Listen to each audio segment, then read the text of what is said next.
Do you have a problem with feeling defensive? Do you feel like anytime your partner reaches out to connect with you or asks you a question, that you kind of start assuming the worst possible case scenario and you find it hard to give them the benefit of the doubt? Well, on today's episode, we're going to talk a little bit about that. Stay tuned.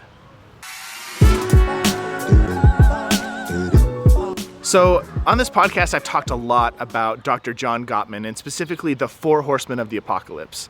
His 4 horsemen are criticism, contempt, stonewalling, and defensiveness. These are the 4 behaviors or attitudes or, the 4 things that creep into your marriage and will literally eat them from the inside out. They'll destroy your marriage faster than anything else. And in the past, when I've taught about criticism and defensiveness, I've always taught that they come hand in hand. There's typically one person in a marriage who's a little bit more defensive, and the other person tends to be a little bit more critical, tends to be a little bit more of a fault finder.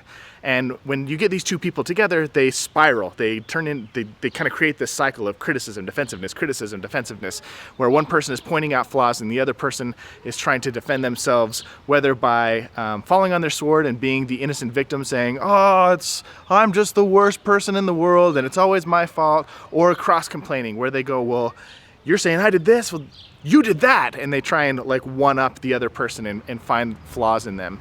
And what I realized this week, having a conversation with my wife, is that sometimes the most defensive people tend to be the most critical of themselves. We're having a conversation about my wife tends to lean more defensive, and we were talking about whether or not I'm a critic and how often her perception of me being critical is true or not true. And what I realized is that the majority of the time, when my wife perceives me as being critical, it's actually that she's being critical of herself in her mind, and then she's projecting that criticism onto me and assuming that I'm thinking the same things about her that she thinks about herself. A great example is that, if I come home after she's had a tough day and maybe hasn't been as productive as she wanted to be, and I go, hey, tell me about your day. What did you get done today? Or how was your day? She gets super defensive and thinks I'm trying to rub into her face that she didn't get a whole lot done or that she wasn't as productive as she wanted to be. And she just kind of attacks back and gets really uncomfortable. And so I started to notice that there were certain conversations that we couldn't have. And I realized the flip side was true too. There's topics that I am hard on with regards to myself. And then when my wife brings them up, I snap at her, and I'm not a very pleasant person. One of them is taxes. So, I'm kind of in charge of taxes in my household. It's something I'm very uncomfortable with. It's something that I'm not great at, something that I'm working on. And a couple days ago, my wife said, hey, how are the taxes coming? I really think that we should talk to our accountant. Could you please set that up? And I was just I'm working on it.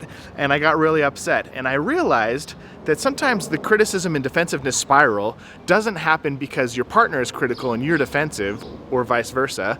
Where the problem really comes for is that you are critical of yourself and you assume that your partner is just as critical of you as you are. You assume that the inner critic that you have in your head starts to sound like your partner, and you start to kind of push off those expectations that you're creating for yourself onto them, and then they become the bad guy. Man, this is dangerous. This is not productive. It's not good. So the solution is to get really good at recognizing that inner critic. Get really good at recognizing that voice in your head, and when it is telling you lies. Even though it might sound like it's true, even though it might sound like your partner's voice or your own voice, even if it might feel a little convincing that you're unproductive or you're bad at taxes or that you're out of shape or that you're failing as a mom or you're failing as a husband or failing as a wife or failing as a provider. There's all these things that this inner voice can criticize you for. Man, if you listen to that voice and buy into it, especially when it's not true, it's going to cause you a lot of problems.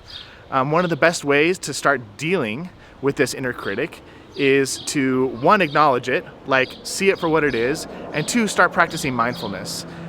Meditation is a great thing to do. Exercise, journaling, especially. Meditation and journaling are probably the 2 best solutions for this. Write down those thoughts and examine them. Get really good at recognizing the voice in your head, especially when it's critical, and asking yourself the question, is this true? Is this based in reality? Is this based on who I am as a person? And if it's not, it's time to set that voice aside and it's time to listen to a new voice, or change, like you have control over that voice. You can change the message that the voice is telling you. So that is the message that I wanted to leave you with today, that if you are feeling a little defensive lately, if you're feeling attacked by your partner, if you're feeling not good enough, my question to you is that because your partner is being critical of you, or is it because you're being critical of yourself and assuming that those criticisms are true from your partner's perspective as well, without confirming with them or having a conversation about it first? If you can clear up this mess, what happens is you start to see your partner in a more positive light. Your relationship starts to improve, not only with your partner, but also with yourself. So make sure you get control of that inner voice. Make sure that you're operating with your thoughts, feelings, emotions, words, and actions from a place of truth and not from speculation. And don't trust that voice in your head as much as you typically do. I know it's a convincing voice, but it's not always right. As a matter of fact, it probably is rarely right. All right, guys, I'll be back at you very soon with another episode. I hope you enjoyed today's episode. And if you did, please share it.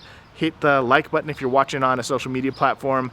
Take a screenshot, tag me when you post it in social media, and I'll give you a response. Take it easy, guys. Have a good day.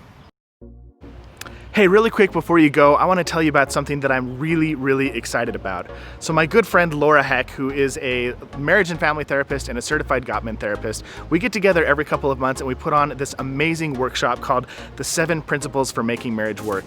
It's based on Dr. John Gottman's research. It's amazingly powerful, and it's designed to give you all of the tools and resources and principles that you need to take your marriage from wherever it is to the next level. It's amazing. And a lot of people ask me, like, who should go to this workshop? And here is my answer to that. This workshop is just like a tune-up for your marriage. So just like you get the oil changed in your car regularly, and you probably take it in for a tune-up every so often, or just like you go get a physical if you care about your body, you should probably come to a 7 Principles for Making Marriage Work workshop every so often, just to get a tune-up on your marriage.